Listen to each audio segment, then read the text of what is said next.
Hi, I'm Karan Thapar. Over the last few years, I hope you've been watching my program, The Interview on the Wire.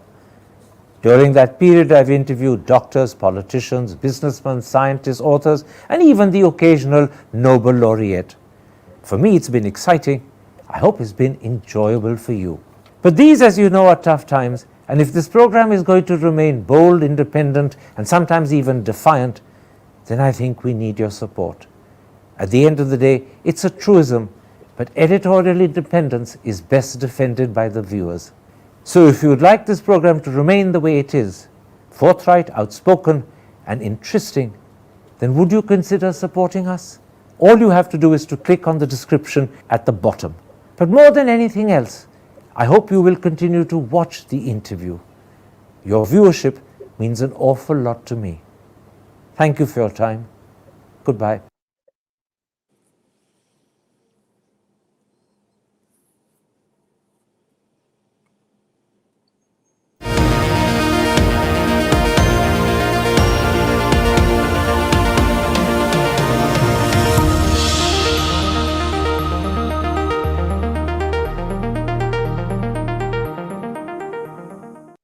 Hi. Exactly an hour ago, the results of the election for the leadership of the Conservative Party in Britain were announced, and with that job comes the job of the Prime Minister of the country. And Rishi Sunak, the former Chancellor of the Exchequer, the son-in-law of the founder of Infosys, Narayan Murthy, has lost. Joining me now live from London to talk about the outcome, as well as what a Liz Truss Prime Ministership means for Indo-British relations, is the former Secretary of State for International Development, a former Chief Whip of the Conservative Party, and a Conservative MP of 30 years standing, Andrew Mitchell. Andrew Mitchell, when I last interviewed you about the leadership race for the Conservatives, you said to me in July that you were pretty confident Rishi Sunak, who you were supporting, would win. And you had two reasons for saying so. A, you believed that he would be recognized for his qualities, his experience and character, but you also thought that the Conservative Party membership would accept that with Rishi as leader, they had a far better chance of winning a historic fifth consecutive election. But Rishi Sunak, as we found out an hour ago, has lost, although the margin was nowhere near as wide as the polls had predicted. So let me start by asking, are you disappointed? And from your personal point of view, is this the wrong result? Well, good afternoon, Karen. I mean, the record of Conservative Party leadership elections is one of surprises. You know, I ran the campaign for David Davis back in 2005, and at the beginning, David Cameron had just 5 supporters. He could have got all his supporters into a taxi in London. And in the end, he won it. And then, you know, no one thought that Boris Johnson would be knocked out in 2016 in the elections then, and Theresa May would win. In 2019, that was probably the one time in Britain when the results was thought likely to be Boris Johnson. And in this leadership election, I started off by supporting Jeremy Hunt, who lost to Boris Johnson the previous time. So Conservative Party elections are a surprise. I've always made clear that I think both Liz Truss and Rishi Sunak are formidable politicians and potentially great leaders of the Conservative Party. But on this occasion, Rishi Sunak didn't win. I thought that he would at the beginning. But the Conservative Party is a thoughtful bunch of members, and they have delivered the result which we've seen today. Now, if you say to me, why has it happened like this? I think that in the end, Liz Truss appeared to put forward what was a more authentically traditional Conservative view. She was very clear, she was very determined, and I think in some cases that has been more appealing to our members than the forthright and outspoken approach of Rishi Sunak, where he set out the very great problems and the limitations on government in dealing with them. But I want to say that that will be my analysis of this result today, which, as you rightly say, is far, far closer than the polls predicted. But I see my job as a Conservative Member of Parliament to give Liz Truss now the maximum amount of support I possibly can. These are unprecedented difficulties which are facing the new British Prime Minister. It's as if all the difficulties of the last 50 years have suddenly come in one batch to challenge Britain and our new Prime Minister. And my role as a member of the House of Commons is to give her all possible support. Let's explore in some detail the reasons why Rishi Sunak, who in July you were supporting, did not win. To what extent did he lose because of his stand that it would be wrong to cut taxes at a time when inflation is the core concern? This is something Liz Truss readily committed herself to do. Well, I think that economic orthodoxy suggests that Rishi Sunak is right about that, although there are distinguished economists who support the embryonic plans that Liz has been suggesting. But of course, Rishi brought to the leadership election immense experience through extraordinary difficulties over the COVID pandemic. He was, after all, the finance minister who put together what the IMF described as the most effective furlough scheme to preserve jobs and to preserve businesses in the world. So he brought with him a tremendous treasury experience and backing, and also a record of success in that respect. And Mrs. Thatcher, never cut taxes which would be funded by borrowing. Unfunded tax cuts have not been something in the Tory party we have relished before. But there is equally, amongst members of the Conservative Party, and wider than that too, a strong feeling that some of the orthodox financial treatments haven't worked very well, and that maybe trying something different to kickstart growth into our economy, which is the absolute key. You've got to get inflation down and you've got to get growth boosted. And maybe, what she's planning to do, focusing very much on those two things and on the critical importance of growth, deserves a fair shout. Now, there is a view that Rishi Sunak fought a campaign that was perhaps better suited for a national election. His message was better taken by the country at large, whilst Liz Truss's campaign was better directed at the Conservative Party membership. Is that a fair comment? I think it is, yes. Although I think both of them would say that in Liz's case that she had an eye to the vital task of winning a fifth general election, which is unprecedented in Britain. And Rishi would say, well, what the members really want is to win the next election, and I'm therefore very much speaking to the country as well as to the party. Both are perfectly reasonable arguments, but the wiser political judgment might have been Liz's. Now tell me, did Rishi's style and personality create an issue? There was that first debate when he was said to have been arrogant, he was accused of mansplaining, and then certainly questions about his wealth or his wife's wealth periodically kept popping up. So were these issues that mattered to the voter? I don't think they were, although it is fair to say that in the early hustings, both of them to some extent were finding their measure. And I think both of them improved radically after their first hustings and first television debates as they got into their stride.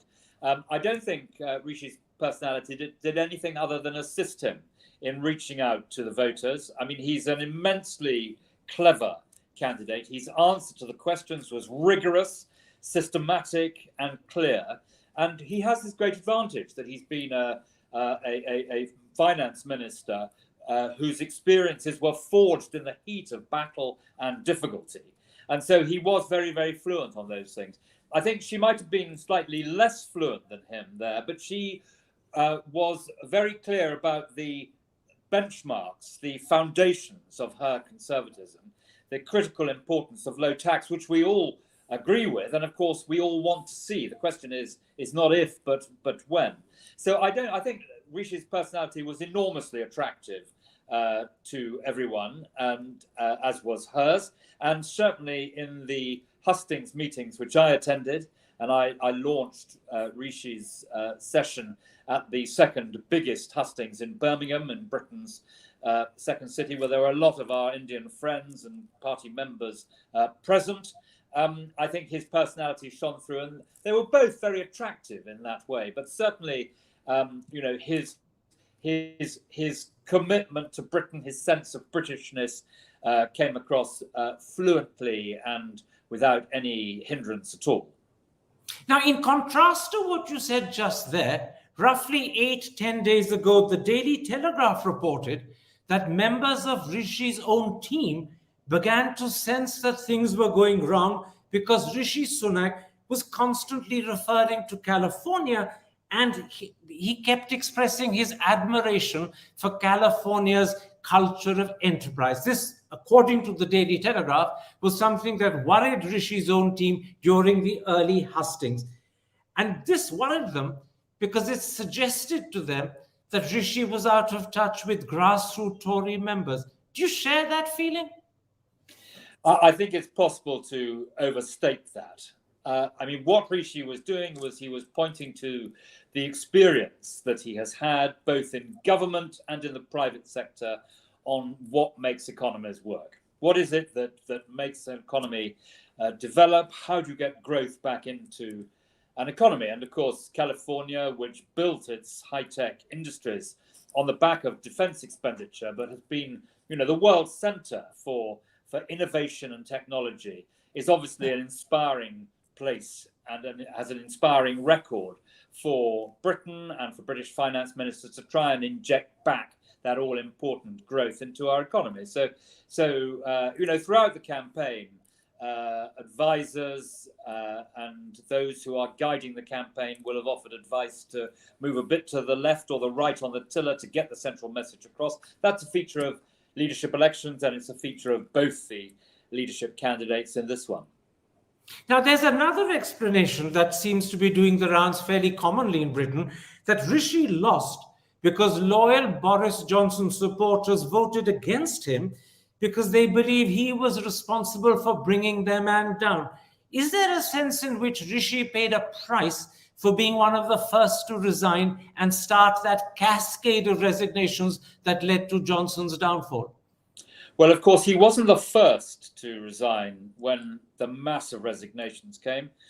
My advice to him was to have resigned rather earlier than that, which, of course, if your argument is correct, might have made the position worse. And, I remember when you and I, Karen, were at university, Mrs. Thatcher took over. The residual loyalty of the Conservative Party members was very much for Ted Heath at our old university. Just before we arrived, or before I arrived, actually, there was a vote of Conservative Party members in Cambridge, overwhelmingly in favour of Ted Heath staying and against Mrs. Thatcher. And it's a rather attractive feature, actually, of Conservative Party members in Britain, that they are loyal. And there was loyalty to Boris, and there was, of course, 600 spoilt ballot papers in the election, which had about 170,000 eligible voters, of whom I think about 140,000 actually voted. So 600 may not be a lot, but it's as a percentage, but it's quite a lot of spoilt ballot papers. That, I suspect, expressed the residual loyalty to Boris Johnson. But the party will get over it, and indeed the party needs to get over it, because Boris Johnson now needs to take a back seat and give strong support to Liz Truss, as all of us are hoping to do. And make sure that there isn't too much rough weather in respect of him and his personality, which gets in the way of the government that Liz Truss now needs to deliver. Let me put one more issue to you. There are many in India who say that, in fact, Rishi Sunak's ethnicity and his religion were probably handicaps. They believe that he lost because the British Conservative Party's membership is not quite ready at this point of time to accept an Indian origin prime minister. How would you, sitting in London, and a man who understands your party membership probably better than most, respond to that view? Well, I don't think it's true. And I think if you looked, as I did, out over the 1,600 party members who assembled for the hustings in Birmingham, there was a wonderful kaleidoscope of colour and ethnicity. And if you look at the 8 candidates who started this leadership contest, you see a breadth and a variety in terms of women and non-white faces, which is not true of any other British political party. So I think the Conservative Party is way ahead in that respect. It looks much more like the country we seek to serve than any of the other political parties. You know, can I say that that was not a factor in any vote? No, I can't. But I think the evidence is that whereas that might have been true 30 years ago, I think Britain has moved enormously in the intervening time. And I doubt it was of much consequence in this election. In these circumstances, do you expect Rishi Sunak to be part of Liz Truss's cabinet? And I suppose that's really a two-part question. Do you think she will offer him a job in her government? And secondly, do you think he'll accept? Or is he more likely to politely decline and choose to sit on the backbenches instead? Well, if he does decline, it will certainly be politely. If I was Liz Truss, I would offer him the role of Foreign Secretary, which means that he'll not have an economic portfolio, and therefore any differences between them will be put on one side. But equally, he may well feel that following this campaign, a period on the backbenches would not be a bad idea. And he has, after all, been in the teeth of an economic storm over much of the last 2 to 3 years, and he may want to spend time with his young family as well and make his contributions from the backbenches. And also, one of the things about Rishi is he's very committed indeed to his constituency of Richmond in Yorkshire, and is very widely respected and regarded there. So I wouldn't be at all surprised if he did decide to sit it out. But on the whole, you know, one should try to do what a Prime Minister wants you to do. So if she asks him to be Foreign Secretary, I'm sure he would accept. Let's talk a little about Liz Truss. She is, after all, the lady who won the result. She's also going to be your Prime Minister starting tomorrow. But she happens to be a Prime Minister who clearly didn't have the support of her MPs. When those rounds of balloting were happening amongst Conservative MPs, she was trailing Rishi Sunak all the way to the end. Will that be a problem now? Well, I hope not. And I think most of my colleagues, like me, will determine to support her. I mean, this is not a time for political frivolity. The problems, as I set out a few moments ago, are so intense. You know, it really is the problems of the 70s, the problems of the 80s, the problems of the 90s, and the problems of the noughties. All of those problems revisited on us in one fell swoop. So I think now there will be little appetite to indulge intra-party factionalism, and everyone will be very keen to give her support. Of course, you know, we're not automatons. We all have views, and we all feel very strongly that our constituents are facing huge difficulties at the moment, and we want those difficulties solved. So I'm not saying there won't be a very strong and fierce debate about what is the right thing to do, but I think the instincts of nearly all of my colleagues will be to try and support her in the very difficult task with which she is now faced. As you have repeatedly said, she becomes Prime Minister at a time when your country faces multiple daunting challenges. But would I be right in saying that the economy and the unprecedented level of inflation, which is 10% at the moment and is predicted by some to possibly go up to 15 or even 20, would that be the single biggest challenge she must face? Well, you know, as a famous president of the United States once said, it is the economy, stupid. And it is the economy, because that's what is affecting the living standards. And that's why tackling inflation and getting growth back into our economy are the two central tasks for our new Prime Minister. And, you know, the fate of the Conservative Party, where no party has ever won 5 elections on the trot, and we are a cricket-playing country, as are you. And so there's a feeling that the other team deserves at least a hearing. So it is a very, very tough task to accomplish, but it will only be accomplished if people feel that this very strong attack on their living standards, which is taking place at the moment, much of which, of course, is caused by external factors, not by internal factors in Britain. Unless people feel that the government has done their very best to conquer those problems and has indeed done so, then I think the Conservative Party will pay a very heavy price. And remember this, that it isn't the difficulties which a government faces which brings down a government. It is the way in which those difficulties are tackled by our politicians and our leaders which determines the fate of any party in government. And are you confident that she has the ability to tackle it properly, as well as the ability to convey the image that she's tackling it properly? The second perhaps being even more important. Well, I think she starts with a lot of Conservative Party goodwill. It does depend upon, I would say this, I'm a former government chief whip. It depends on people exercising restraint and trying to pull in the same direction. That's very important. The team she now appoints in government will help her if she gets the balance right. This is a party which has great respect for the European reform group, the group of Brexiteers, but it also has great respect for the One Nation tradition, and it's important for any leader to respect both traditions in the party. And if you want to bring out the best of your government, you need to rely upon both those two traditions in the Conservative Party to be effective. Perhaps because of the economic problems Britain is suffering from at the moment, there is a certain measure of Ukraine fatigue that's setting in, certainly if you go by what people are saying to the papers. Do you see any change in Britain's policy towards the Ukraine? Or is that something she's likely to continue because she was Foreign Secretary for the last couple of years?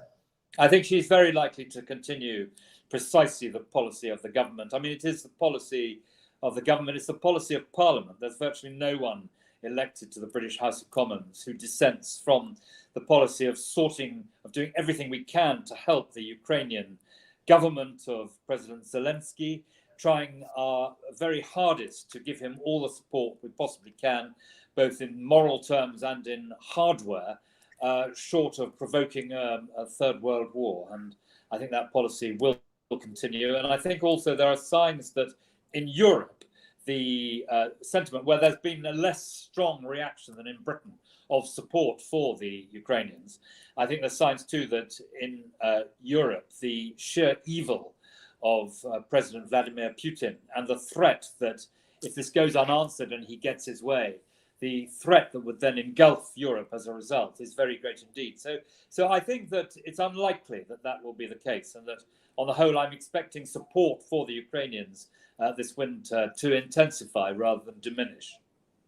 Now, a YouGov poll that I believe came out yesterday suggests that only 10 to 12% of British people, and this is British people, not Conservative Party members, think that Liz Truss will be a good Prime Minister. 52% have actually said that she will be poor or inadequate. Is that a problem for her, or is it an opportunity because expectations are so low?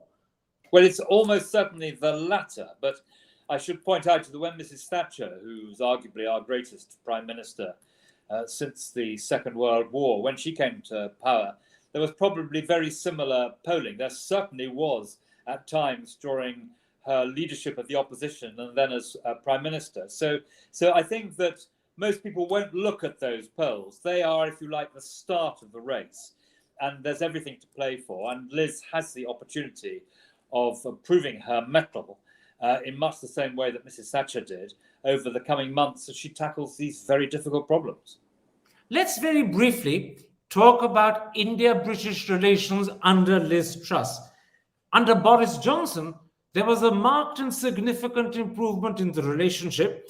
Johnson had an obvious Indian connection, which was well known in this country, but he also seemed to have great admiration and understanding for India. Do you think that's likely to continue under Liz Truss, or could that be one area of difference? No, I think it will continue, though, as you rightly say, Boris is someone with a considerable knowledge and empathy for culture. And I think that was much respected in India. The relationship between India and Britain has always been complex for very obvious historical reasons. But there is a huge opportunity and a huge benefit from ensuring those relations are really strong and superb. We are both, after all, leading members of the Commonwealth, which is one of the great North-South organisations, and we both thus benefit, as does the Commonwealth, from having a strong closeness of attitude and of values, which are very important. I think that Liz Truss will be very much a part of that, and I think she's outspoken, Liz Truss. She says what she thinks, and I think that the Indian government will respect that. And as I say, as we look at these various things, including the international trade deal we all hope to reach before too long, Liz, with her experience of negotiating trade deals from her time as the International Trade Secretary, ought to be, well placed to drive that forward to the benefits of both our two countries. You mentioned the free trade agreement. Boris Johnson, when he visited India in April this year, publicly committed himself to ensuring that it would be agreed and signed by Diwali. Now, Diwali is just 7 weeks away. So if it happens, it would be a landmark achievement. But you now have a new prime minister, and presumably she might have different priorities to Boris Johnson. So do you think the FTA is possible in 7 weeks from now? I very much hope so. And the view of the government was that we should conclude it by Diwali. And I can see no reason with goodwill on either side why we shouldn't meet that timetable. So I hope that the change of prime minister won't make any difference to that aspiration. Now, just about a week ago, the Indian Foreign Minister Jai Shankar, during a visit to Argentina, said that India supported international negotiations over the future of the Falkland Islands. And literally 24 hours later, the British High Commission in Delhi issued a statement to say that there is absolutely no doubt about the United Kingdom's sovereignty over the Falklands. Going forward, do you think this could be an irritant or a spoiler in the relationship? No, I hope not. I think that the future of the Falklands is very settled. The position of the Falkland Islands is that for as long as they wish to remain part of the United Kingdom, they should be able to do so. And my memory is that I think only 3 people out of about 4,000 who live there now voted against that in a referendum. So I don't think there's going to be any change in the status. And Britain, after all, in living memory, fought a war to back the wishes of the people who live on the Falkland Islands. So, I well understand that it's a matter for debate, and of course there will be some countries who take a different view from the stated view of the United Nations, but I don't expect that to become a big issue between our two countries. So any comment made by Jai Shankar, our foreign minister, on this, particularly supporting international negotiations to settle the future of the Falklands, won't become a problem? Liz Truss will be indulgent and understanding. I think that we respect the right of the Indian foreign minister to speak his mind and say what he thinks. There are no international negotiations taking place on the status of the Falkland Islands at the moment, and I don't see it as being likely that either the government of the Falkland Islands or Britain would seek to enter such negotiations. My last question. The Times newspaper just about 4 or 5 days ago said that Boris Johnson might attempt a comeback. And I noticed that today's Financial Times, quoting Lord Marland, a friend of Boris Johnson, suggests that once Boris Johnson, to quote Lord Marland, has put hay in the loft, he might be interested in staging a comeback. In other words, he needs a bit of time to make money, but once he's done it, he could be interested in returning to the prime ministership. Do you think that's feasible, or do you think this is something that's just a last hurrah? Well, as I said earlier, there is always residual loyalty in the party for an outgoing leader, and that is an attractive characteristic. And the Conservative Party is grateful to Boris Johnson for his Brexiteer leadership of our country at a time when we were in great difficulty in getting Brexit over the line. And Boris Johnson deserves great credit for that. And he also deserves great credit for rolling out the vaccine, which was so important in mitigating and then ending the awful effects of the COVID pandemic. But as I said earlier in the interview, what is required now is a period of silence from the former Prime Minister. He shouldn't be forgotten that nearly 60 people resigned from his government to be honest with you, the idea of his return is cloud cuckoo land.